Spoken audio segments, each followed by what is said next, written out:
প্রবাস তিনটি অক্ষরের ছোট্ট একটি শব্দ, তবে প্রতিটি অক্ষরের পিছনে লুকিয়ে রয়েছে বেদনা, কষ্ট এবং বালিশ বিছানো কান্নার আর্তনাদ। এই তো গত পরশু ভৈরবের এক প্রবাসী ভাই সৌদি আরবের রিয়াদে নিজেকে চিরতরে বিদায় জানিয়েছে। জানা মতে পারিবারিক সমস্যা এবং স্ত্রীর পরকীয়ার কথা শুনে নিজেকে এভাবেই চিরতরে বিদায় জানিয়েছে। প্রবাসী ভাইদের পরিবারের উদ্দেশ্য করে একটি কথা বলতে চাই, আপনারা যারা বাংলাদেশে রয়েছেন সবাইকে নিয়ে অনেকটা সুখে শান্তিতে সময় পার করছেন, কিন্তু একজন প্রবাসী ভাই সে কিন্তু প্রতিটি সেকেন্ড কষ্ট করে যাচ্ছে শুধুমাত্র আপনাদের সুখের জন্য।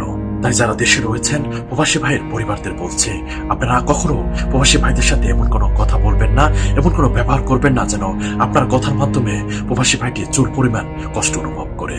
বিশেষ করে প্রবাসী ভাইদের স্ত্রীদের উদ্দেশ্য করে একটা কথা বলতে চাই, একটা কথা সারা জীবন আপনারা মনে রাখবেন, এই পৃথিবী কিন্তু আপনার জন্য চিরস্থায়ী নয়। আর প্রবাসী ভাই যারা রয়েছেন আপনারা কখনো এরকম ভুল সিদ্ধান্ত গ্রহণ করবেন না, কেননা জীবন আপনার, এই জীবনে আপনাকে বেঁচে থাকতে হবে, অনেক দূর এগিয়ে যেতে হবে।